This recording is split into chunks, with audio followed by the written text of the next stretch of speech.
समझते। कर्म वही है जो गाय के बच्चे की तरह अपने कर्ता को हर जन्म में ढूंढ लेता है, और इसी क्रम में क्रियामाण कर्म से संचित कर्म बनते हैं, संचित से प्रारब्ध बनता है, और प्रारब्ध जीवन को दिशा देता है।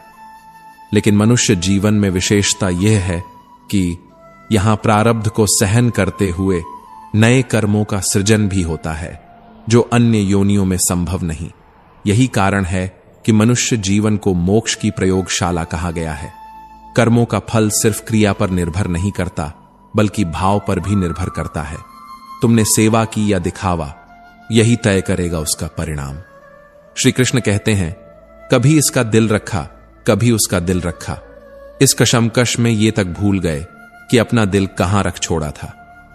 कृष्ण कहते हैं, जो चुप रहकर भी सत्य को जीता है वही मोक्ष के योग्य होता है, और जो जीवन को शिकायत की तरह जीता है वो जन्म जन्मांतर तक उन्हीं शिकायतों के गर्भ में पलता रहता है। तुमने सेवा की पर उसका कारण भय था, तुमने पूजा की पर उसका आधार लोभ था, और जब तुमने प्रश्न किया कि तुम्हारी बेटी विकलांग क्यों है, तो क्या तुमने ये प्रश्न कभी अपने भीतर किया कि तुम्हारी आत्मा इतनी दुर्बल क्यों है? हर वो रिश्ता जो तुम इस जन्म में निभा रहे हो किसी अधूरे वचन का उत्तर है, और हर वो पीड़ा जो तुम्हारे हाथों में आई है वो किसी और के आंसुओं का परिणाम है। लोग वैसे नहीं होते जैसे तुम उन्हें समझते हो। यहां नकाब पहने लोग तो हर जगह हैं, पर जो खुद से भी बिना चेहरा ढके जीता है वो ही सच्चा है। तुम्हारी बेटी तुम्हारा कर्म है, उसका मौन तुम्हारा उत्तर है, उसकी आंखों में जो आंसू हैं वो ईश्वर की भाषा है, जो तुम्हारे कानों से नहीं तुम्हारे अंतकरण से सुनी जाती है। कृष्ण ने कहा, जब मनुष्य अपने दुखों को प्रश्न बना देता है तब उत्तर जीवन नहीं देता, कर्म देता है, और जब मनुष्य मौन को साध लेता है तब उसका दुहक भी मोक्ष का द्वार बन जाता है। गांव में कोई नहीं जानता था कि वो लड़की जो चल नहीं सकती कितनी दूर तक देख सकती है। उसकी आंखों में जो स्थिरता थी वो कई तीर्थों से ज्यादा पवित्र थी, और उसके मौन में जो शब्द थे वो सारी भाषाओं से ज्यादा गूढ़ थे। अगर आपको कोई धोखा दे तो मत टूटा करो, क्योंकि ईश्वर कभी नहीं धोखा देता, और जो तुम्हें छोड़कर चला गया वो तुम्हारा नहीं था, तुम्हारे कर्मों का अध्याय भर था। महात्मा ने कहा, तुम्हारी बेटी कोई सजा नहीं है, वो तुम्हारे सुधार का माध्यम है। जिस दिन तुम उसे बोझ नहीं आशीर्वाद मान लोगे, उसी दिन ईश्वर तुम्हें अपने निकट बुला लेगा। और ये जीवन, ये सिर्फ एक कहानी नहीं, एक पुनरावृत्ति है जहां पात्र बदलते हैं पर संवाद वही रहते हैं। जिसे तुम आज दुख कह रहे हो वो कल किसी और के जीवन का उत्तर बनेगा। जो इंसान अपने कर्मों को दोष नहीं देता वो भगवान को भी दोष नहीं देता, और जो भगवान को दोष नहीं देता वो जीवन को समझना शुरू कर देता है। हर वो इंसान जो तुम्हें चोट देता है वो दरअसल तुम्हारे अहंकार पर वार करता है ताकि तुम झुको, क्योंकि झुकना कोई हार नहीं, एक तपस्या है जहां मनुष्य स्वयं से मिलने निकलता है। महात्मा की वो आंखें बंद हुई थीं, पर उसने देख लिया था वो सब जो तुमने ना देखा। वो जान गया था कि जीवन तुम्हारा नहीं, तुम्हारे ही कर्मों का पुनरावृत्त पाठ है। और फिर किसान चुप रहा। उसकी पत्नी की आंखों से बहती धाराएं थम गईं, पर बेटी मुस्कुरा रही थी, क्योंकि उसने समझ लिया था कि वो किसी की गलती नहीं, ईश्वर की योजना है। और दोस्तों, जब तुम समझ लेते हो कि तुम स्वयं एक योजना हो, तब तुम किसी से शिकायत नहीं करते। यहां लोग अच्छाई का अभिनय करते हैं पर खुद को अच्छा बनाना भूल जाते हैं। तुम्हारे कर्म तुम्हारी सबसे बड़ी पूजा है, और तुम्हारी नीयत तुम्हारी सबसे बड़ी तपस्या। कभी किसी को दुखी करके सुख की उम्मीद मत रखना, क्योंकि विधाता की आंखें हर क्षण जागती हैं। तुम सोचते हो तुम्हें क्यों मिला ये जीवन, पर सच्चाई ये है कि तुम्हारे जैसे को ही दिया गया ताकि तुम उस दुख को समझ सको जो कभी किसी और को तुमने दिया था। कृष्ण कहते हैं, मैं तुम्हारा अतीत नहीं बदल सकता, पर यदि तुम वर्तमान में सही हो जाओ तो मैं तुम्हारा भविष्य संवार दूंगा। और इसीलिए जब मनुष्य समझ जाता है कि उसके दुख ही उसके उत्तर हैं, तब उसे प्रश्न करना बंद हो जाता है, और वो मौन में ईश्वर को पा लेता है। जिसने कभी किसी के दिल को पत्थर की तरह तोड़ा था, उसी को आज अपने टूटे हुए दिल को सहलाना पड़ा।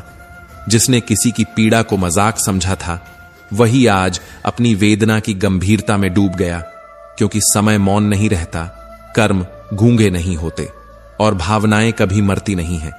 ये कहानी शुरू होती है अंत से। एक बार की बात है नहीं, एक बार की बात नहीं, ये तो बहुत जन्मों से चलती हुई सजा है, जहां आंसू शब्द नहीं बोलते, जहां पीड़ा पुकार नहीं बनती और जहां मुस्कान भी केवल एक दृश्य है आंतरिक त्रासदी को ढकने का। वो जब मेले से लौटी थी तो मासूम थी, थकी हुई थी, लेकिन खुश थी। पर जिसने छड़ी उठाई थी वो गुस्से में नहीं था, वो अपने पिछले जन्म का हिसाब चुकता कर रहा था। वो छड़ी नहीं थी, वो एक बीज था जो इस जन्म में फल बनकर सामने आया। तुम्हें दर्द हुआ ना, उतनी ही तकलीफ उसे तब भी हुई थी जब तुमने उसके पैरों की हड्डियां तोड़ दी थीं, क्योंकि तुम्हारा गुस्सा उस दिन मौन नहीं था और उसकी चुप्पी आज भी बोल रही है। वो तुम्हारी बहू थी, अब तुम्हारी बेटी बनकर आई है। अब वो तुम्हें रुलाएगी, ठीक वैसे ही जैसे तुमने उसे रुलाया था। अब तुम्हें भी अपने हाथों से खाना खिलाना पड़ेगा, ठीक वैसे ही जैसे उसने चुपचाप तुम्हारे घर का भोजन बनाया था। क्योंकि कर्म लौटते हैं, भले ही देरी हो जाए, भले ही जन्म बदल जाए, पर हिसाब पूरा होता है। जो हम दूसरों को देते हैं वो लौट कर आता है, कभी आंसुओं की शक्ल में, कभी रिश्तों की सजा में, कभी पुत्री बनकर, कभी बीमारी बनकर। श्री कृष्ण कहते हैं, हे अर्जुन, मन को मेरे हवाले कर दो, बुद्धि को मुझ में समर्पित करो, फिर कोई भी पीड़ा तुम्हें छू नहीं पाएगी। क्योंकि जो आत्मा कृष्ण में स्थित है वो छल, धोखे और माया से अछूती हो जाती है। लेकिन हम क्या करते हैं? हम दूसरों पर अंधा भरोसा करते हैं। जिसे सबसे ज्यादा चाहते हैं वही हमें सबसे गहरा जख्म देता है। क्योंकि कलयुग में प्यार का मतलब फायदा है और भरोसे का अर्थ उपयोग। लोग तब तक तुम्हारे साथ रहते हैं जब तक उनका मतलब पूरा नहीं होता, और जब मतलब खत्म होता है तो उनकी आवाज बदल जाती है, उनकी नजरें बदल जाती हैं और उनका व्यवहार अनजान सा हो जाता है। इसीलिए समझदारी सबसे बड़ा धर्म है। जिस दिन तुमने किसी को अपने दिल की चाबी दी, उसी दिन तुमने अपना दुख न्यौछावर कर दिया। इसलिए अब वक्त है कि तुम अपने भीतर उतर जाओ। तुम्हारा सबसे सच्चा साथी तुम स्वयं हो। यह जीवन एक महाकाव्य है जहां हर पात्र पूर्व जन्म का अधूरा श्लोक है, और हर बार जो पीड़ा मिलती है वो केवल दंड नहीं, वो स्मृति है कि तुमने क्या बोया था। अब तुम सोच रहे होगे, क्या मैं वो गाय हूं जिसकी सेवा का फल है ये जीवन?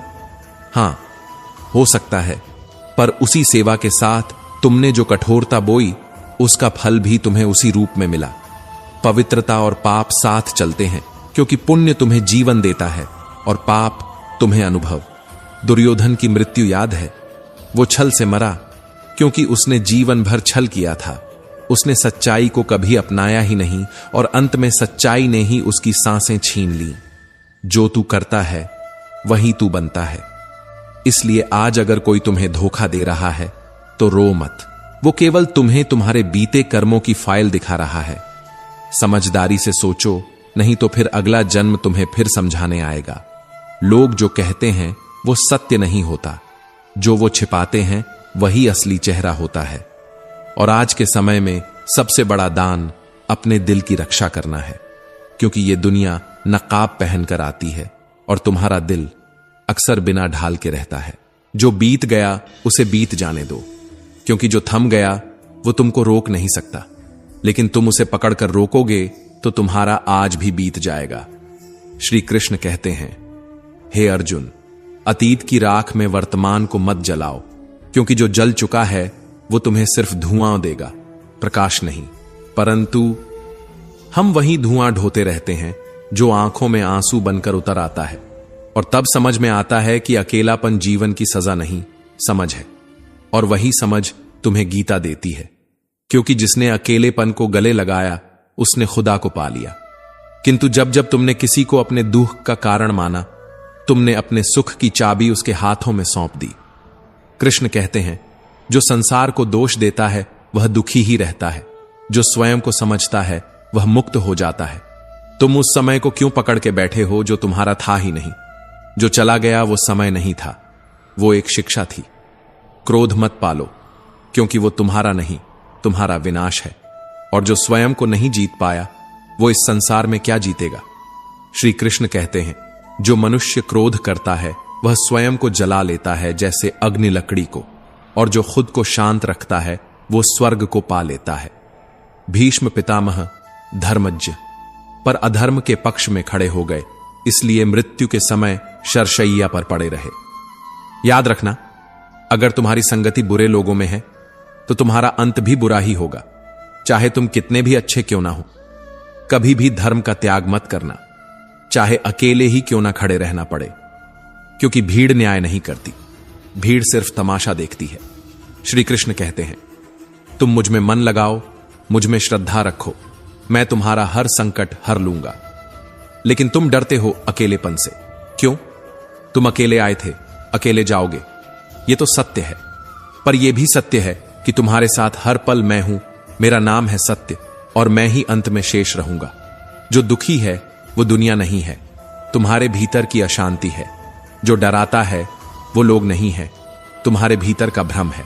और जब यह भ्रम मिट जाएगा तब तुम जानोगे कि सच्चा प्रेम, सच्चा संबंध और सच्चा सुख कभी बाहर नहीं था।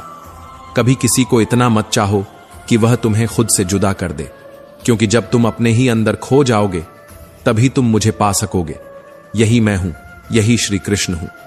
और गीता का एक एक शब्द तब जीवित हो उठेगा जब तुम स्वयं को मौन में सुनोगे। इस संसार में सबसे बड़ा बल मौन है और सबसे बड़ी पूंजी संयम है, क्योंकि सच में प्रेम वही करता है जो तुम्हें दुख नहीं देता, और समझ वही रखता है जो बिना शब्दों के भी तुम्हारा दर्द पढ़ लेता है। तो मत टूटो किसी के शब्दों से, मत रो किसी की बेरुखी पर। तुम्हारा मूल्य तुम्हारी आत्मा तय करती है, कोई और नहीं। याद रखना, जो तुम्हारे आंसुओं का मूल्य नहीं समझता वो तुम्हारे साथ हंसने का हकदार भी नहीं। श्री कृष्ण कहते हैं, जो मेरी शरण में आता है मैं उसे कभी नहीं छोड़ता। फिर डर कैसा, अकेलापन कैसा?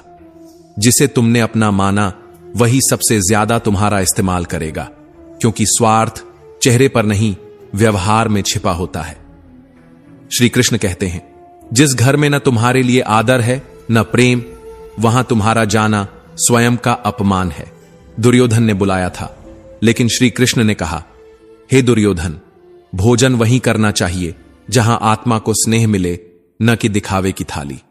क्योंकि जहां मन सम्मानित नहीं होता वहां शरीर का सत्कार भी अपमान बन जाता है।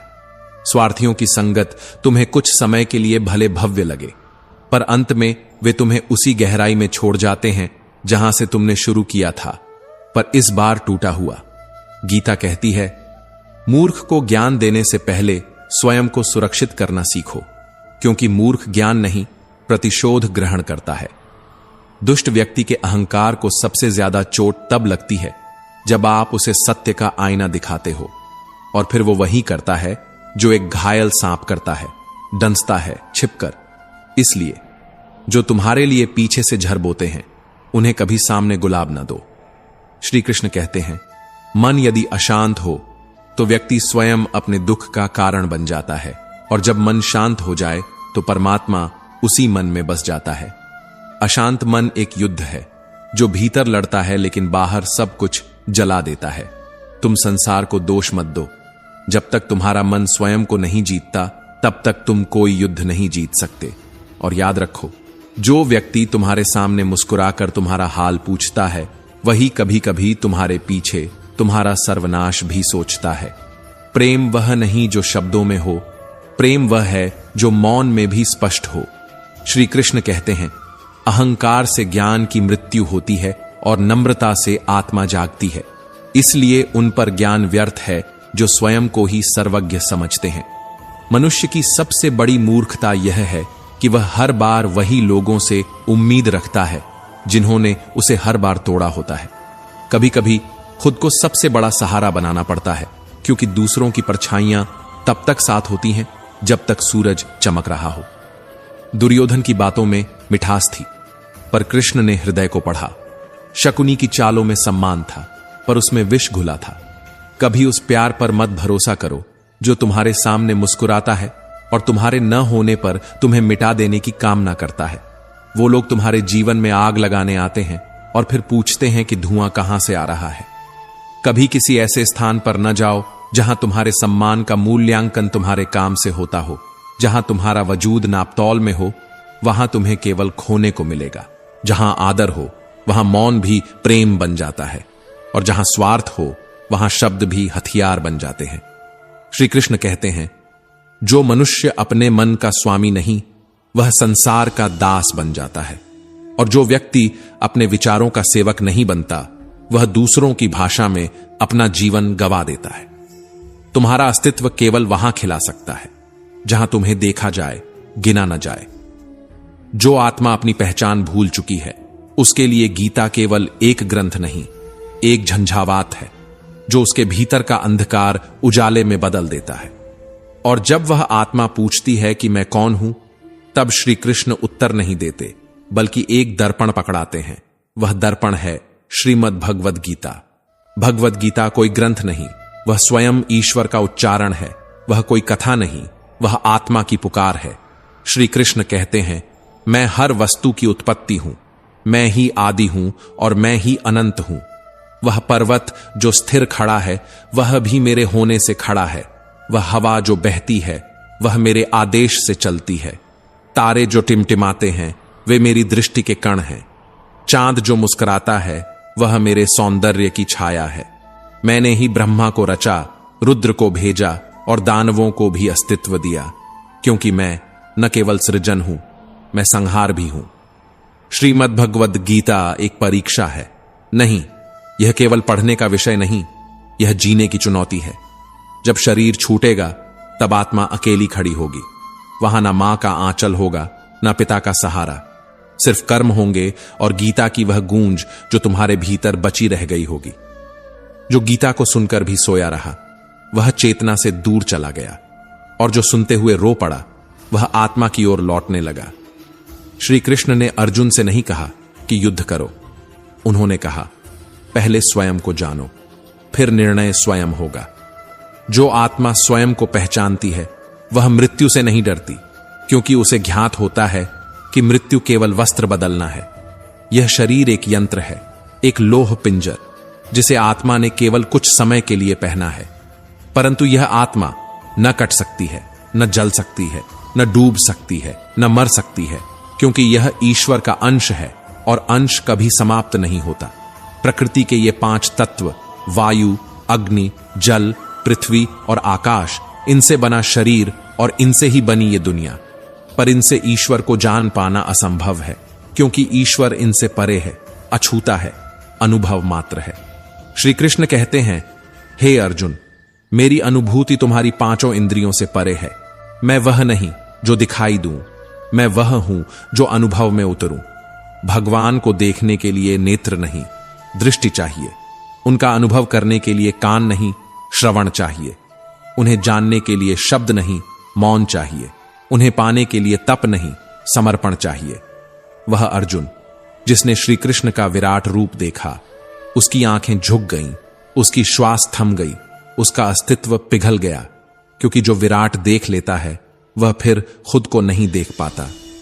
जो आत्मा ईश्वर के साथ बैठती है, वह किसी सिंहासन की भूखी नहीं होती, क्योंकि उसे झांत हो जाता है कि यह संसार एक यात्रा है, न कोई अंत, न कोई शुरुआत। लेकिन यह परीक्षा किसी और की नहीं, आत्मा की है। जो परीक्षा आत्मा के मूल उद्देश्य की पहचान कराती है, वही परीक्षा इसे जन्म जन्म के चक्र से मुक्त करने वाली भी बन जाती है। और जब कोई आत्मा अपने भीतर के क्रोध, लोभ, मोह और अहंकार को जीत लेती है, तब वह सिर्फ शरीर नहीं रह जाती, वह एक दीपक बन जाती है जो अंधकार में भी दूसरों का मार्ग दिखा सकती है। भागवत गीता कहती है, जिसने अपने भीतर की वासनाओं को साध लिया, उसी ने संसार को साध लिया। काम, क्रोध, मोह, लोभ, मद और मात्सर्य, ये 6 विकार आत्मा की परीक्षा की राह के कांटे हैं। जो इन कांटों को अपने मन की चप्पल से कुचल दे, वही वास्तव में मोक्ष की सीढ़ी चढ़ सकता है। तीसरा द्वार काम का है, और इसका रथ कभी भी नियंत्रण से बाहर जा सकता है।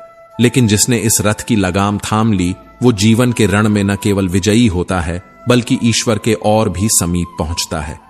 दूसरा द्वार अर्थ का है, यह जानना कि मैं क्यों हूं। घोड़ा इसका प्रतीक है, दौड़ता हुआ, लेकिन लक्ष्य की ओर। हर आत्मा को यह समझना होगा कि धन, रिश्ते, सुख और दुख सब साधन है, साध्य नहीं। जो जीवन को प्रेम और जिम्मेदारी से जीता है वही एक अच्छा बेटा, बेटी, मित्र, पति या पत्नी बन पाता है। पहला द्वार धर्म का है और इसका प्रतीक है सिंह, निडर, निष्पक्ष और स्थिर। धर्म वह नहीं जो केवल पूजा घर में हो, बल्कि वह है जो जीवन के हर पल में साथ चले। सच बोलना, किसी को दुख न देना, ईश्वर का अनादर न करना, ये धर्म के बीज हैं जो आत्मा के भीतर ही बोए जाते हैं। और इन तीनों द्वारों धर्म, अर्थ और काम को पार कर ही आत्मा चौथे द्वार मोक्ष तक पहुंच सकती है। लेकिन यह यात्रा आसान नहीं है, क्योंकि तामसिक और राजसिक भावनाएं आत्मा को उसके वास्तविक स्वरूप से दूर ले जाती है। तामसिकता आत्मा को भ्रमित करती है, उसे भय, हीनता और अंधकार में डुबो देती है। राजसिकता उसे लालच, ईर्ष्या और प्रतिस्पर्धा में उलझा देती है। लेकिन सात्विक गुण आत्मा को उसके शुद्धतम रूप में लाता है, जहां वह न केवल अपने को समझती है, बल्कि अपने जैसे हर जीव के प्रति करुणा और प्रेम अनुभव करती है। सात्विकता आत्मा को जोड़ती है, हर पेड़, हर नदी, हर जीवित वस्तु से। और यही आत्मा इस विशाल परीक्षा में बैठती है, कभी मां बनकर, कभी भाई बनकर, कभी दुश्मन या मित्र बनकर। हर जन्म, हर जीवन एक नई कक्षा है, एक नई चुनौती। लेकिन इस परीक्षा की शुरुआत बहुत पहले होती है, जब आत्मा ईश्वर से अलग होती है और उसे 88 लाख योनियों में यात्रा करनी पड़ती है। एक कीट, एक पक्षी, एक पशु, एक जलचर, एक रेंगने वाला जीव, सब रूपों को जीने के बाद उसे मिलता है एक अनमोल अवसर, मनुष्य जन्म। क्योंकि मनुष्य ही एकमात्र प्राणी है जो यह समझ सकता है कि वह आत्मा है, शरीर नहीं। और यह आत्मा ही है जो परीक्षा में बैठी है, जो अपने भाइयों, बहनों, मित्रों और शत्रुओं के रूप में खुद से ही टकरा रही है। यह परीक्षा अनोखी है, क्योंकि प्रश्न भी तुम्हारे हैं, उत्तर भी तुम हो, शत्रु भी तुम हो और रक्षक भी। हार भी तुम्हारे भीतर है और विजय भी। और जब कोई आत्मा सत्य और धर्म के मार्ग पर डगमगाए बिना चलती है, वह परीक्षा नहीं देती, वह परमात्मा के समीप पहुंचती है। मृत्यु के बाद आत्मा उस शरीर से भी मुक्त हो जाती है जिसे उसने कभी अपना समझा था। जिस घर को उसने बनाया वो अब किसी और का होता है। जिन रिश्तों के लिए उसने जीवन बिताया वे अब बस स्मृति बनकर रह जाते हैं। जिन भावनाओं में वह डूबी रही अब वे लहरें शांत हो जाती हैं।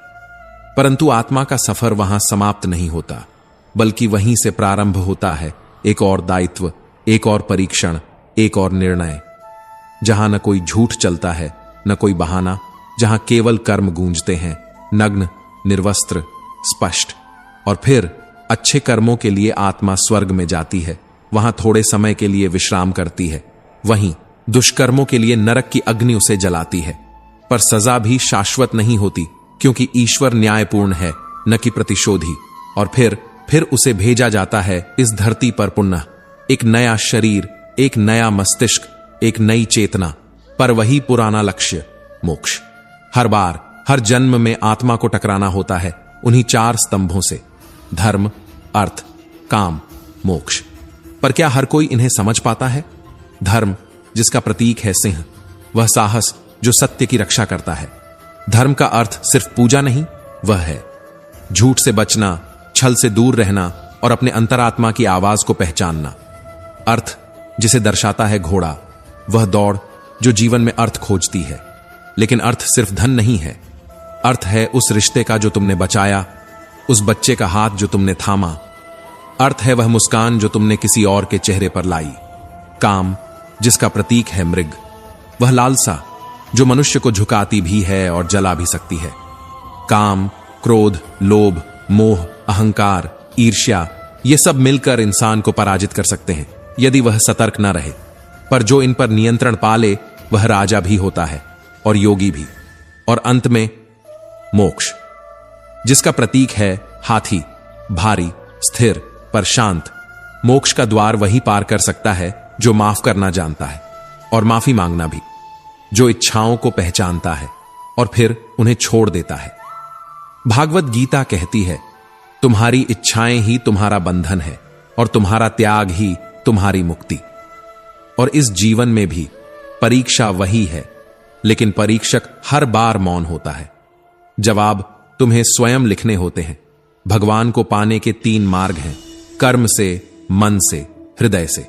कर्म योग, जहां वाल्मीकि रामायण रचते हैं, जहां श्रवण कुमार अपने अंधे माता पिता को 4 धाम की यात्रा कराता है। राजयोग, जहां मन की शक्ति से ध्यान किया जाता है, जहां विवेकानंद, परमहंस और शंकराचार्य चक्रों की अग्नि में तपकर परमात्मा से मिलते हैं, जहां श्वास साधना बन जाती है और साधना ईश्वर का नाम।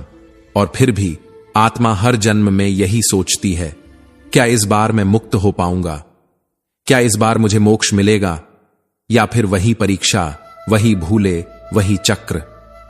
लेकिन जीवन का सौंदर्य ही यही है, यह कभी समाप्त नहीं होता। यह परीक्षा अनंत है, पर हर प्रश्न का उत्तर प्रेम है। धन को त्याग देने वाला धनवान है, पर मोह को त्याग देने वाला ही धन्य है।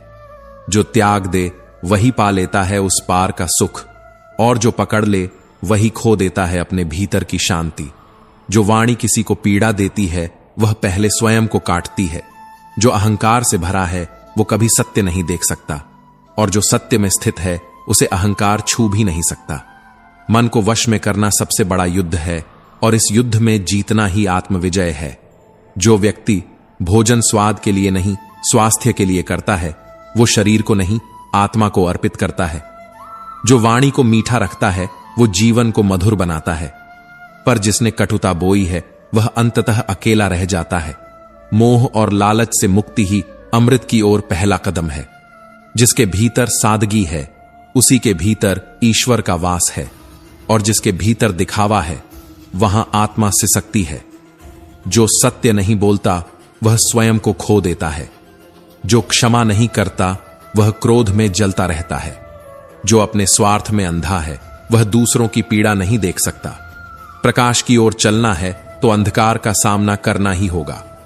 सत्य, करुणा, क्षमा और धैर्य, ये ही वो 4 स्तंभ हैं जिन पर धर्म टिका है। और धर्म कोई पुस्तक नहीं, वह तो आचरण है, वह तो आत्मा की पुकार है। कठोर वचन विनाश का द्वार है, और मधुर वचन मोक्ष की सीढ़ियां। जो स्वयं को नहीं जीत सकता वह संसार को क्या जीतेगा। शास्त्र कहते हैं, मनुष्य का धर्म केवल पूजा करना नहीं, बल्कि अपने स्वभाव को शुद्ध करना है। जो व्यक्ति दुखी को आश्रय देता है, भूखे को भोजन और प्यासे को जल, वह स्वयं ईश्वर को अर्पण करता है। और जो केवल दिखावे में उलझा है वह तो मृत्यु से पहले ही मर जाता है। सत्य केवल बोला नहीं जाता, उसे जिया जाता है। वेद कहते हैं, सत्य ही ब्रह्म है और झूठ अंधकार।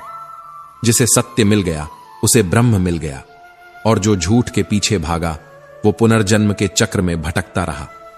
बुद्धि से ईश्वर नहीं मिलता, न ही तर्क से। श्रद्धा से मिलता है, तप से मिलता है, मौन से मिलता है। संसार वृद्ध हो रहा है। मृत्यु हर दिन समीप आ रही है। रातें बीतती हैं और दिन बस खो जाते हैं, पर जो जाग गया वही जीवन को जान गया। गरीबी को स्वेच्छा से अपनाना कोई दुर्बलता नहीं, वह तो सन्यास की पहली सीढ़ी है। जो अपने भीतर की भूख को जानता है वही दूसरों की पीड़ा को समझ सकता है। वो जो सबसे कम चाहता है वही सबसे अधिक पा लेता है। अहंकार दिखाना आत्मा का अपमान है। दूसरों को छोटा समझना स्वयं को खो देना है। जो मृत्यु से डरता है वह अमृत को समझ ही नहीं सकता। मृत्यु केवल देह का अंत है, आत्मा तो चलती रहती है। हर जन्म, हर मृत्यु, हर देह बस परीक्षा के चरण हैं। जो समय बर्बाद करता है वह जीवन को खो देता है। जो अपने कल्याण के लिए नहीं जागा उसका जागना व्यर्थ है। इच्छाओं से भरा मन कभी शांत नहीं होता, पर जिसने इच्छाओं को भस्म कर दिया वो अमर हो गया। उसके लिए स्वर्ग या नरक कुछ भी मायने नहीं रखते, क्योंकि वह स्वयं में मुक्त है। जो मनुष्य संयम रखता है उसी में ईश्वर उतरता है। जो ईर्ष्या और द्वेष से दूर रहता है वही आत्मज्ञानी बनता है। सच यही है, मुंह का फल मृत्यु है और मौन का फल अमृत। राज्य को संतुलन में रखने में कोई झिझक नहीं होती, क्योंकि जहां पलड़ा न्याय का होता है वहीं असली सामर्थ्य होता है। पर क्या आपको पता है, एक धनवान व्यक्ति सबसे अधिक डरता है मौत से, खो देने से, अकेले रह जाने से। जितना अधिक संग्रह उतना अधिक भय। मनुष्य की इच्छाओं की कोई सीमा नहीं होती और उन्हीं इच्छाओं का पीछा करते करते वह अपने ही जीवन से हार जाता है। भगवान श्री कृष्ण कहते हैं, इच्छाओं को पूरा करने के बजाय उन्हें त्याग देना ही सच्ची मुक्ति है। त्याग केवल वस्तुओं का नहीं, बल्कि उस मोह का जो मन को बांधता है। त्याग से आत्मा को परम सुख की अनुभूति होती है और यह त्याग ही है जिससे मनुष्य परम आदर्श को प्राप्त कर सकता है। परम सुख उस मन को मिलता है जो शांत है, जो अव्यवस्थित नहीं, जो अनावश्यक बातों में उलझा नहीं और जो सांसारिक मोह के भ्रम से परे हो चुका है। जो सत्य में स्थित हो गया है वही वास्तव में सुखी है। हर खुशी दो प्रकार के लोगों को मिलती है, एक वो जो मूर्ख हैं, जिन्हें न समझ है न चिंता, और दूसरे वे जिन्होंने ज्ञान के परम प्रकाश को आत्मसात कर लिया है। बीच में फंसे वे लोग जो न पूर्ण अज्ञान में हैं न पूर्ण ज्ञान में, वही सबसे अधिक दुखी होते हैं। जो स्वयं को व्यर्थ की चिंता में घुलाता है वह धीरे धीरे अपनी सारी शक्ति खो देता है। ईर्ष्या, द्वेष और आलस्य ये आत्मा के शत्रु हैं, लेकिन जो दूसरों की समृद्धि देखकर भी ईर्ष्या नहीं करता वही आत्मज्ञानी है। जो धर्म कहीं से भी सुनकर सीखने को तैयार है, जो आलसी नहीं, जो समय पर अपने कर्तव्य पूरे करता है, वही अपने भाग्य का निर्माता है और वही वह व्यक्ति है जो वास्तव में खुश कहलाने योग्य है।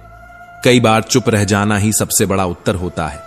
एक चुप रहने वाला 100 को पराजित कर सकता है, पर क्या हमेशा चुप रहना उचित है? श्रीमद् भगवद गीता कहती है, जहां अधर्म बढ़ रहा हो, जहां पाप सिर उठा रहा हो, वहां मौन रहना मौन नहीं अपराध होता है। जब हम अत्याचारी के आगे चुप रहते हैं तो हम उसे बल दे देते हैं। हम सोचते हैं विवाद से बच जाएंगे, लेकिन हमारी खामोशी ही उस अन्यायी की ताकत बन जाती है। वह हमारे मौन में अपनी विजय देखता है और फिर वही मौन हमारा सबसे बड़ा शत्रु बन जाता है। गीता हमें सिखाती है, अन्याय सहना अन्याय करने से भी बड़ा पाप है। अपने मन से डर को निकालिए और अन्याय के विरुद्ध खड़े हो जाइए। मौन एक साधना है, लेकिन अन्याय के समय मौन रहना धर्म का परित्याग है। हमारे समाज में एक अजीब विडंबना है, जहां बोलना चाहिए वहां कोई नहीं बोलता और जहां मौन उपयुक्त है वहां सबसे अधिक कोलाहल होता है। सोचिए, यदि आज आप चुप रहे तो कल यही चुप्पी आपकी आत्मा को काटेगी। अपराध में भागीदार बनना सिर्फ तलवार उठाने से नहीं होता, कई बार खामोशी भी अपराध में भागीदारी बन जाती है। इतिहास ने हमेशा गवाही दी है, पापियों से अधिक हानि सज्जनों की चुप्पी ने की है। बोलना एक कला है, लेकिन मौन भी एक शक्ति है। किसी मूर्ख से बहस करना समय की बर्बादी है, लेकिन जहां सत्य को कुचला जा रहा हो वहां चुप रहना आत्मघात है। रिश्ते भी इन्हीं दोनों के बीच पनपते हैं, कब चुप रहना है और कब बोलना है। यह जानना ही जीवन की सबसे बड़ी समझदारी है। यदि आप सोच समझकर बोलते हैं, अगर अनावश्यक बातों से बचते हैं, तो आपका मन शुद्ध और ऊर्जावान बना रहता है और तब आप जान पाते हैं असली शक्ति बाहरी नहीं भीतर होती है, और यही भीतर की शक्ति है जो हमें उस परम सत्य की ओर ले जाती है जहां न डर है न मोह है, केवल शांति है। शब्दों से भरी दुनिया में चुप रह जाना भी एक कला है और हर कला में तपस्या छुपी होती है। मौन कोई खालीपन नहीं है, ये उन उत्तरों की ध्वनि है जो शब्दों से कभी कहे नहीं जा सकते। जो चीखता है वो सुनाई देता है, पर जो मौन है वही महसूस किया जाता है। जब आप अपनी आत्मा की आवाज सुनना शुरू करते हैं तो बाहरी शोर से बहस की जरूरत नहीं रहती। बहस से कोई नहीं जीतता, केवल शांति हार जाती है। और जो व्यक्ति चुप रहकर सुन लेता है वो शब्दों से ज्यादा समझ लेता है। तर्क में शौर्य है, पर मौन में सार है। यदि कोई तुम्हें मूर्ख समझता है क्योंकि तुम मौन हो, तो मुस्कुरा देना, क्योंकि उन्होंने अभी ज्ञान को नहीं छुआ। मौन अज्ञान का आवरण नहीं, वो ज्ञानी का आभूषण है। वाणी रजत है, परंतु मौन वह तो कंचन है। श्री कृष्ण कहते हैं, जिसने मौन को साध लिया उसने जीवन की सबसे कठिन साधना कर ली, क्योंकि चुप रह जाना तब जब हक हो बोलने का यह साहस है, और वही व्यक्ति भीतर से सशक्त होता है। शब्दों से दिल तोड़े जाते हैं, पर मौन आत्मा को जोड़ता है। कभी कभी सबसे बड़ी बातें वहीं होती हैं जहां कुछ कहा नहीं जाता। वो चुप रहकर किसी की बात सुन लेना, वो अपनी कमियों को बिना कहे समझ लेना, यही आत्मविकास की ओर पहला कदम है। मौन वह नींद है जो आत्मा को तरोताजा करती है। जो व्यक्ति अपने गुस्से को चुपचाप निगल सकता है वो सबसे बड़ा विजेता है, क्योंकि जीतने के लिए चिल्लाना नहीं, संयम चाहिए। अपने भीतर के शोर को शांत करो, दुनिया का शोर फीका लगने लगेगा। यदि तुम नहीं चाहते कि लोग तुम्हें कम आंखें तो कम बोलो, गहराई में डूब जाओ। कम बोलने वाला मूर्ख नहीं होता, वो बस अपने विचारों को सुरक्षित रखता है। कभी सोचो, क्या तुम सच में चुप हो या अंदर ही अंदर टूट रहे हो? मौन वह भाषा है जो आत्मा से आत्मा तक जाती है। कभी मौन तुम्हें खुद से मिला देता है, कभी ये तुम्हें दूसरों से बचा लेता है। शब्द तीर हैं, पर मौन एक ढाल है। जो चुप रहता है वो कमजोर नहीं, वो उन बातों से ऊपर उठ चुका है जिन्हें कहने की जरूरत नहीं। कम बोलो, क्योंकि जो ज्यादा बोलते हैं वो अक्सर खुद को खो देते हैं। यदि आप चाहते हो कि लोग आपको समझें तो पहले खुद को समझो, और खुद को समझने का पहला कदम है शब्दों की भीड़ से बाहर निकलकर मौन को अपनाना। मौन एक शस्त्र है जो युद्ध के बिना जीत दिलाता है। कभी शांति से बैठकर आत्मा की आवाज सुनो। शरीर का शोर सबको सुनाई देता है, पर आत्मा की गूंज केवल वो सुन सकता है जो अंदर की गहराई से मौन हो। मौन कोई जवाब नहीं, वो स्वयं एक प्रश्न है जो भीतर झांकने को मजबूर करता है। जो मौन में बैठा है वो या तो सब जानता है या सब सह रहा है। परंतु हर जगह चुप रहना ज्ञान नहीं, कभी कभी एक भूल होती है। यदि आप हर परिस्थिति में चुप रहते हैं तो लोग आपके मौन का भी अर्थ अपने हिसाब से निकालेंगे, क्योंकि जो आपको गलत समझना चाहता है वो आपकी खामोशी को भी दोष बना देगा। ईश्वर का न्याय मौन में नहीं छुपा, पर मौन से प्राप्त विवेक में जरूर छुपा है।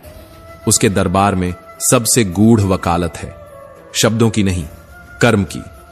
पर हर बार चुप रह जाना समाधान नहीं होता। कुछ परिस्थितियां मांगती हैं कि आप उठें, बोलें और गलत के विरुद्ध खड़े हों। हर चुप्पी शांति नहीं होती, कभी कभी यह भीरुता भी होती है। मौन वह ज्ञान है जो तब बोलता है जब शब्द चूक जाते हैं, परंतु जब आपके पास विषय की गहराई नहीं हो तो चुप रह जाना ही सबसे बुद्धिमत्तापूर्ण उत्तर होता है। अधूरे ज्ञान पर बोला गया हर वाक्य शब्द नहीं, उपहास बनता है। कभी भी किसी विषय पर केवल सुनी सुनाई बातों के आधार पर राय मत दो। वो शब्द नहीं कहलाते, वो भ्रम होते हैं। जिसे खुद नहीं पता कि क्या कहना है वो अक्सर वो सब कह देता है जो कभी नहीं कहना चाहिए। यदि आपको किसी दुखद घटना की पूरी जानकारी नहीं है तो कृपया मौन रहिए, क्योंकि भावनाएं अधूरे ज्ञान से ज्यादा टूटती हैं। जब कोई आपके सामने किसी तीसरे की बुराई कर रहा हो तो आपकी चुप्पी आपका आत्मबल है। बुराई सुनने वाले से बड़ा दोष उसे बढ़ावा देने वाले का होता है। जो व्यक्ति किसी के सामने बुराई करता है वो किसी और के सामने आपकी भी करेगा। इसलिए नकारात्मकता से चुपचाप अलग हो जाना एक गूढ़ ज्ञान की निशानी है। पर क्या हर चुप्पी सही है? क्या हर चुप रह जाना धर्म है? जब कोई लगातार अन्याय कर रहा हो तो वहां मौन रहना कमजोरी कहलाती है। कुछ लोगों को आपकी चुप्पी खलती है क्योंकि वे आपकी दृढ़ता को नहीं समझते, परंतु जो सही है उसके लिए मौन नहीं, स्पष्ट और शांत स्वर में उत्तर देना चाहिए। गुस्से में चुप रहना हर किसी पर लागू नहीं होता। कभी कभी आपको बोलना पड़ता है ताकि लोग आपकी चुप्पी का गलत उपयोग न कर सकें। मौन कोई सार्वभौमिक उपाय नहीं है, यह एक चुनाव है जो परिस्थिति पर निर्भर करता है। पर जब कोई अपना दुख तुमसे साझा करता है तो वहां मौन को अपनाना ही संवेदनशीलता है। उसे समाधान नहीं चाहिए, उसे सिर्फ तुम्हारा ध्यान चाहिए। बहुत बार हम लोगों की बात पूरी सुने बिना ही उत्तर देना शुरू कर देते हैं और वहीं हम चूक जाते हैं। हर बात का उत्तर सुझाव नहीं होता। कभी कभी मौन में सिर हिलाकर सुन लेना ही सबसे बड़ा सहारा होता है। जब कोई अपनी पीड़ा कहता है तो उसे ज्ञान नहीं, साथ चाहिए, और साथ का पहला चरण है चुपचाप सुनना, बस सुनना, ताकि उसे लगे कि उसकी पीड़ा केवल उसकी नहीं है, उसके साथ कोई और भी खड़ा है जो सिर्फ सुझाव नहीं दे रहा बल्कि उसे अनुभव कर रहा है। मौन केवल वाणी का त्याग नहीं, ये अहंकार का विसर्जन भी है, और जब तक ये विसर्जन नहीं होगा मौन केवल दिखावा रहेगा। जब शब्द मौन हो जाए और मौन ही सबसे ऊंची आवाज बन जाए, तो क्या तुमने कभी सोचा है कि एक दिन जब तुम बिना कुछ कहे किसी को बस सुन लोगे, तो वो तुम्हारे मौन में भी अपना सारा संसार देखेगा। सुनना, हां, केवल सुनना सबसे बड़ी सेवा है, क्योंकि जब कोई तुम्हारे सामने बैठा बस इतना कहता है, मैं ठीक नहीं हूं, तो उसका मतलब यह नहीं कि वो सलाह चाहता है। वो चाहता है एक ऐसा मन जो बिना विचलित हुए बस उसे महसूस कर ले। लेकिन तुम तो इतने व्यस्त हो गए हो खुद को समझाने में कि तुम भूल गए हो कि किसी को चुपचाप समझना ही सबसे बड़ा चमत्कार है। अब चुप रहना कमजोरी नहीं, बल्कि वह आत्मशक्ति है जो तब जन्म लेती है जब सत्य की गूंज भीतर से निकलती है। जब अर्जुन का पुत्र अभिमन्यु मारा गया था और अर्जुन रोते हुए श्री कृष्ण से बोले, हे माधव, मैं अब जीवित नहीं रह सकता, तब श्री कृष्ण ने मुस्कुराकर उसे प्रेतलोक दिखाया, जहां अभिमन्यु आत्मा के रूप में सुखपूर्वक बैठा था। और अर्जुन ने जब कहा, मैं तेरा पिता हूं, तो उस आत्मा ने कहा, पिता, पुत्र, कौन सा जन्म, किसका कौन? उस एक क्षण में अर्जुन का सारा मोह समाप्त हो गया, क्योंकि सत्य यही है, आत्मा अमर है और मोह असत्य। तब श्री कृष्ण ने कहा, हे अर्जुन, न कोई तेरा है न कोई पराया, बस तू निमित्त बन और कर्म कर। और यही त्याग है। त्याग का अर्थ यह नहीं कि तुम सब कुछ छोड़कर जंगल चले जाओ। त्याग का अर्थ है परिणाम की चिंता छोड़े बिना कर्म करना। क्या तुमने यह सीखा? त्याग, मौन और विश्वास, ये तीनों जब जीवन में उतरते हैं, तब साधारण मनुष्य भी साधु बन जाता है। लोग जो तुम्हें समझना ही नहीं चाहते, वो तुम्हारी चुप्पी का भी गलत मतलब निकाल लेंगे, मगर क्या तुम उनका मतलब बदल सकते हो? नहीं, मगर तुम अपना अर्थ संजो सकते हो। जब आप जीवन के हर छोटे काम को पूरे ध्यान से करते हैं, तो जीवन साधना बन जाता है, और साधना से ही जन्म होता है आत्मा की सफलता का। जब अर्जुन का ध्यान भटक गया था, जब वह अपने शस्त्र भी नहीं उठा पा रहे थे, तब श्री कृष्ण ने कहा था, हे अर्जुन, तू बस निमित्त है, तेरे हाथों से यह पाप विनाश पाएगा। अगर तू शस्त्र नहीं उठाएगा तो तू स्वयं को धोखा देगा, क्योंकि यह समय है और समय सबसे बलवान होता है। और क्या तुमने कभी यह समझा कि जब कोई अपनी समस्या साझा करता है, वह समाधान नहीं चाहता, वह सिर्फ चाहता है कोई तो हो जो बस मुझे सुने, बिना तोड़े, बिना जोड़े, बिना सुलझाए। लेकिन तुम क्या करते हो? तुम उसकी बात पूरी होने से पहले ही अपने अनुभवों की गठरी खोल देते हो। क्या यही संवेदना है? जब कोई अपने जीवन की सबसे दुखद घटना तुम्हारे सामने खोलता है, तो तुम्हें सिर्फ एक काम करना होता है, मौन होना, पूरी तरह सुनना, क्योंकि वहीं से जन्म होता है आत्मीयता का। और वही आत्मीयता जब मौन में खिलती है, तब रिश्ते गहराई में उतरते हैं। मौन में जो बात है, वह शब्दों में कहां। आज जो व्यक्ति किसी तीसरे की बुराई कर रहा है, कल वह तुम्हारी भी करेगा। यह समझदारी नहीं है कि तुम भी उस बुराई में शामिल हो जाओ। समझदारी है चुप रहना और उससे खुद को अलग कर लेना। हर युद्ध तलवारों से नहीं जीता जाता, कुछ युद्ध मौन से जीते जाते हैं।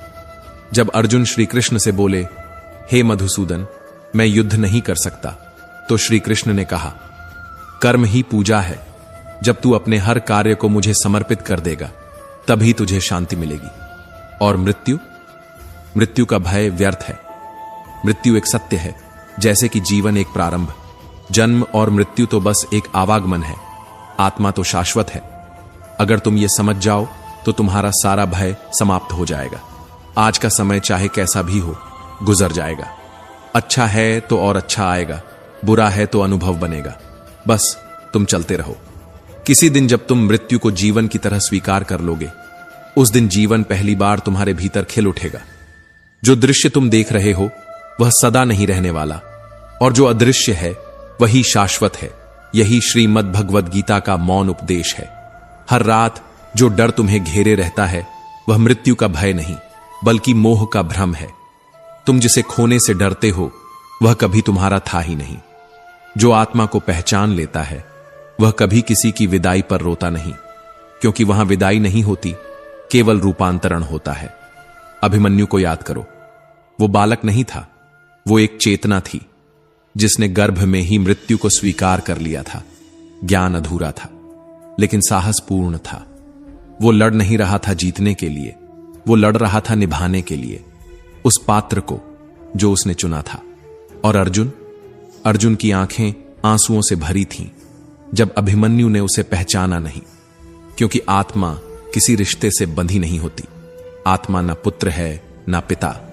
वो नाटक था, एक पात्र था, और अब पर्दा गिर चुका था। जन्म मरण के इस खेल में जो कोई मोह से ऊपर उठ गया वही मुक्त है।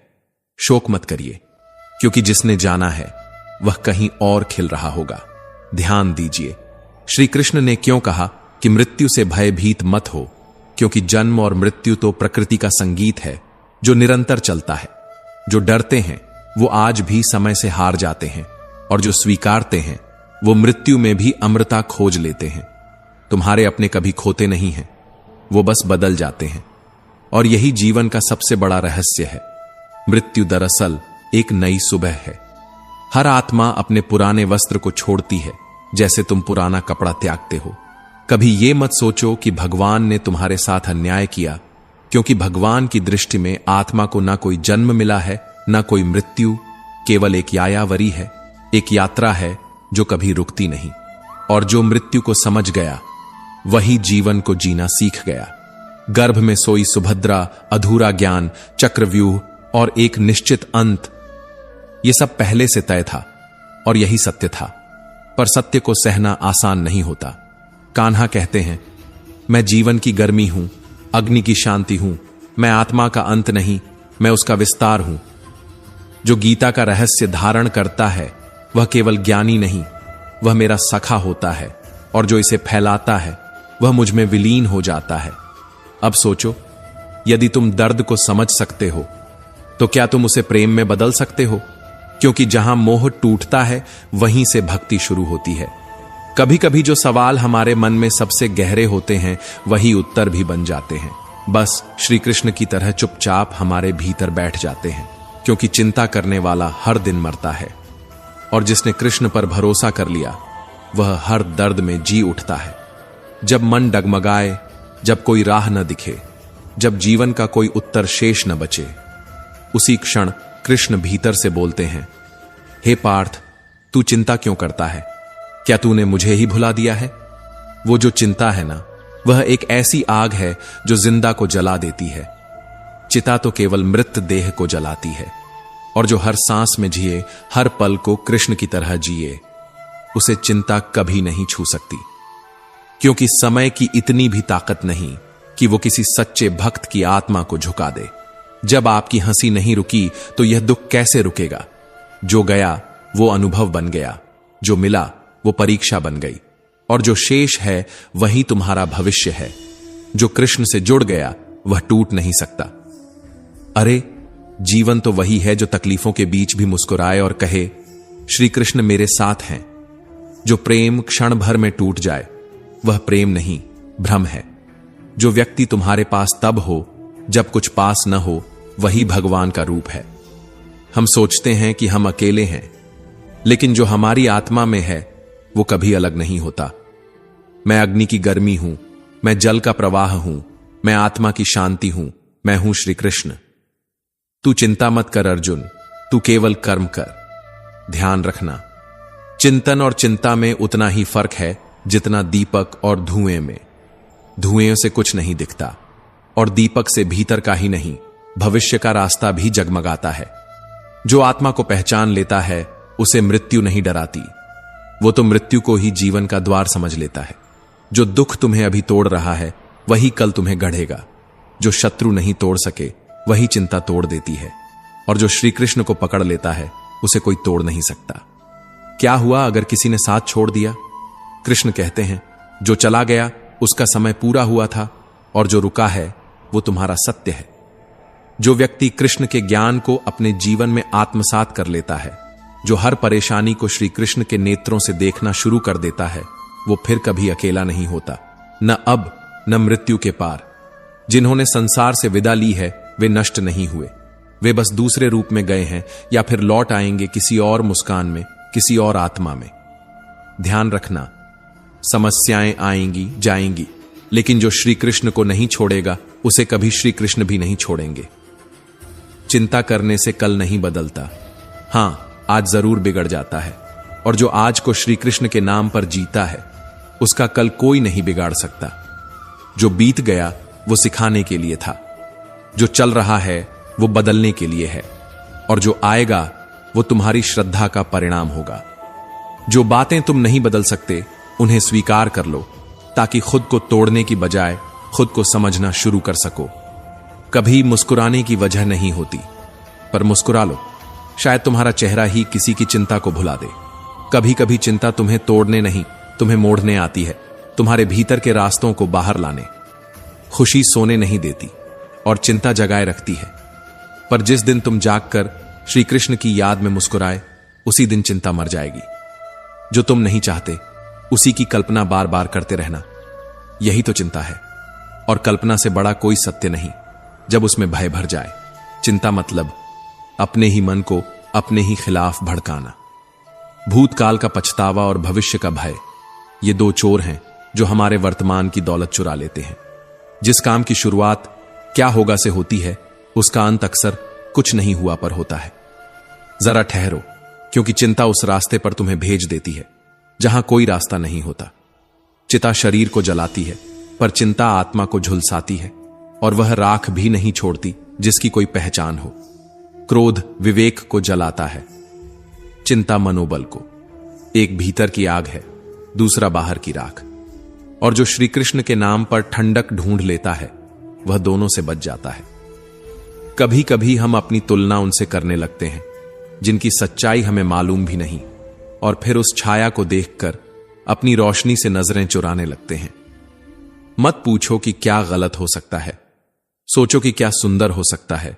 सोचो कि क्या बदलेगा अगर तुम डर की जगह विश्वास को रख दो। विश्वास वहीं टिकता है जहां चिंता हार मानती है। अक्सर लोग इसलिए थकते हैं क्योंकि वो काम नहीं कर रहे होते, वो सोच रहे होते हैं, और सोचते समझते चिंता में डूब जाते हैं। जो नहीं हुआ उस पर पछताना, और जो होगा उस पर डरना, यही तो सबसे बड़ी थकावट है। श्री कृष्ण कहते हैं, जो गया वह बीता, जो होगा वह आएगा, पर जो है उसमें जीना सीख जा। चिंता से ना सफलता मिलती है ना समाधान, पर चिंतन, हां, चिंतन से रास्ते बनते हैं जहां दीवारें हुआ करती थीं। चिंता और चिंतन में सिर्फ एक बिंदु का फर्क नहीं, एक जीवन का फर्क होता है। जब तक मन की सीमाएं तंग हैं, तब तक दृष्टिकोण धुंधला रहेगा। अपनी सोच का विस्तार ही वह दीपक है जो आत्मा की राह रोशन करता है। कर्म करते रहो, परिणाम की चिंता छोड़ो। भाग्य नहीं भागता, भाग्य तो आता है तब जब तुम थक कर रुकने की जगह कृष्ण को पुकार लेते हो। चिंता से जो कुछ नहीं बदला वह कभी बदलेगा नहीं, पर जो बदल सकता है वह सिर्फ एक पल में, उस क्षण जब तुम चिंता से ऊपर उठकर निर्णय करोगे। जो कुछ भी तुम पर घट चुका है उसे बार बार मत दोहराओ। वो तुम्हारा अतीत था, अनुभव है, पर तुम उसका परिणाम नहीं हो। मनुष्य वही होता है जो अपने विचारों की दिशा बदल सके, जो अपने दुख में भी दर्शन खोज ले और अपने भ्रम में भी भगवान। चिंता नहीं छोड़ते तो जीवन तुम्हें छोड़ देगा, और जो जीवन को थाम लेता है चिंता उसका कुछ नहीं बिगाड़ सकती। आग जो भीतर जल रही, ईर्ष्या की नहीं परिश्रम की हो तो जीवन जलकर नहीं चमक कर रोशन होता है। क्योंकि जो व्यक्ति केवल इस सोच में उलझा रहता है कि सामने वाला क्या कर रहा है, वह कभी अपने भीतर के प्रकाश को देख ही नहीं पाता जो उसे संपूर्ण बना सकता है।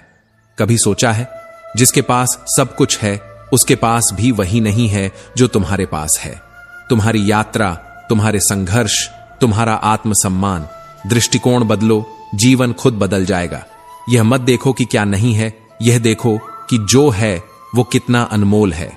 अगर जीवन तुम्हें ठोकरें दे रहा है तो समझो कि वह तुम्हें गिराने नहीं संवारने आया है। और जो इंसान ठोकरें खाकर भी उठता है वह ही वो होता है जो मंजिलों का अर्थ बदल देता है। कभी कभी हालात नहीं बदलते, पर नजरिया बदल जाए तो हर हाल आसान लगने लगता है। जो अपने विचार पर दृढ़ रहता है वही समय को भी झुका देता है। कहना आसान है, पर जो अपने कहे हुए पर खड़ा रह जाए वही सच्चे अर्थों में मजबूत होता है।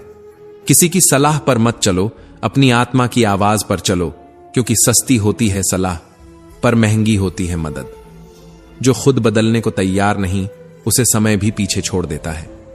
जिन्हें डर लगता है हारने से, वे जीत की असली कीमत कभी नहीं समझ पाते। सपना वही जो नींद चुरा ले, बाकी सब तो ख्याल हैं। और हौसला वही जो टूट कर भी जुड़ता है, जले पर भी मुस्कुराता है और हर दर्द को कविता में बदल देता है। जब दुनिया पूछे कि आप क्या करते हैं, तो असल में वे तय करते हैं कि आपको कितनी इज्जत देनी है। इसलिए काम ऐसा करो कि इज्जत मांगनी न पड़े, लोग खुद सर झुकाएं। जो इंसान एक जगह ठहरना सीख लेता है, वह जीवन की हर ऊंचाई तक उड़ सकता है, क्योंकि स्थिरता ही उड़ान की जड़ है। बदलाव का दूसरा नाम जीवन है, और जो इसे अपनाना नहीं सीखता, वह पीछे छूट जाता है। अवसर और सूर्योदय दोनों उन्हीं के लिए हैं जो जागते हैं। जो देर करते हैं, वे सिर्फ अंधेरे में खोते हैं। बिगड़ा हुआ वक्त सुधर सकता है अगर इंसान सुधर जाए, और अगर सुधारना है तो शिकायतों की जगह प्रयासों को चुनो। एक समय बीत चुका है, एक बीत रहा है और एक बीतेगा। लेकिन तुम कहां हो? अतीत में, भविष्य में या वर्तमान में? तुम वहीं हो जहां तुम्हारा विश्वास है। अगर वह आगे है तो जीत निश्चित है। परिवर्तन से भागो मत, उसका स्वागत करो, क्योंकि जो आज कठिन लग रहा है, वही कल तुम्हारी सबसे बड़ी ताकत बनेगा। कभी किसी की तुलना से खुद को मत तौलो, क्योंकि तुम अनोखे हो और तुलना तुम्हारी महानता को छोटा कर देती है।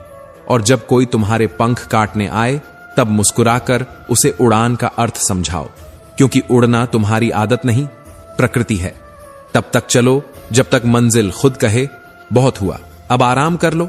और अगर मंजिल न मिले तो रास्तों से प्यार करना सीखो, क्योंकि वहीं आत्मा की परिपक्वता जन्म लेती है। मत कहो कि तुम थक गए हो, थकावट शरीर में होती है, आत्मा में नहीं। जो आत्मा से चलता है वो कभी नहीं रुकता। ईर्ष्या की अग्नि कभी दूसरों को नहीं जलाती, लेकिन खुद के अंदर की सारी खुशियां भस्म कर देती है। इसलिए संतोष और ज्ञान रूपी जल से उसे बुझा दो, ताकि तुम्हारा अंत नहीं आरंभ हो सके। यह मत सोचो कि सब कुछ तुम्हारे विरुद्ध हो रहा है। कभी कभी ईश्वर भी चाहता है कि तुम एक अलग रास्ते से चलो, जहां कोई और नहीं, सिर्फ तुम हो। जलो मत, चलो, क्योंकि जलन से सिर्फ राख मिलती है और चलने से राह। सदगति का कोई शॉर्टकट नहीं होता, हर मोड़ तपाता है, परंतु यही तप तपस्या बनता है। खुशियां जलने से नहीं, जल में भी सच्चाई से नहीं, केवल सद्मार्ग पर चलने से मिलती है। मनुष्य जब प्रार्थना करता है तो सोचता है कि भगवान सुन रहा है, पर जब निंदा करता है तब वह यह भूल जाता है कि भगवान भीतर भी देख रहा है। जब वह पुण्य करता है तब उसे याद रहता है कि ईश्वर देख रहा है, पर जब पाप करता है तब वही दृष्टि धुंधला दी जाती है। यह वही मानव है जो प्रेम करते समय पूरी सृष्टि को ईश्वर की रचना मानता है, और घृणा करते समय उसी रचना को रौंदने को आतुर होता है। मीठे शब्दों का जहर अक्सर कड़वी सच्चाई से कहीं अधिक जानलेवा होता है। जो व्यक्ति कड़वा बोलता है वह जरूर थोड़ा चुभता है, परंतु उसकी बात छल से नहीं, सत्य से उपजी होती है, और यही सत्य अंतिम शांति देता है। सामने तारीफ, पीछे वार, यह आधुनिक छल का सबसे सभ्य रूप है। हम घिसटते हैं क्योंकि हम जीना भूल चुके हैं। हम चलते नहीं, खींचे जाते हैं। लक्ष्य कुछ और, कर्म की दिशा कुछ और। यही अंतर विरोध हमारी चेतना को सुला देता है। संभावनाओं के आकाश को देखते देखते हम डाल से ही चिपके रह जाते हैं। पंखों का हुनर हवा से जूझता नहीं, बल्कि सवाल करता है कि उड़ने की जरूरत ही क्या है जब डाल ही सुरक्षित है। यही प्रश्न पराजय की पहली सीढ़ी है। हम जीवन को सरल तभी बना सकते हैं जब उसे ज्यों का त्यों देखने की क्षमता विकसित करें, परंतु मैं और तू के पर्दे इतने भारी होते हैं कि सत्य स्वयं भी अपनी पहचान खो देता है। हम जानते हैं कि बाहर कुछ नहीं है, परंतु बाहर ही खोजते हैं, जबकि सच्चाई यह है कि हम स्वयं ही जीवन हैं। हर व्यक्ति की गति, दिशा, दशा अलग होती है। तुलना केवल भ्रम बढ़ाती है, और भ्रम की छाया में आत्मा कांपती है। जो तुम्हारे पास है वह किसी के पास नहीं, और जो उसके पास है वह तुम्हारे लिए आवश्यक नहीं। प्रकृति अंधी नहीं है, वह संतुलन का अद्भुत उदाहरण है, जो दिखती नहीं पर घटती है। और फिर जब हम अकेले होते हैं तो हम अपने भीतर के सन्नाटे को एकांत नहीं, अकेलापन कहते हैं, क्योंकि हम अपनी ही संगति से डरते हैं। हम स्वयं से मिलने से घबराते हैं। एकांत आनंद का आमंत्रण है।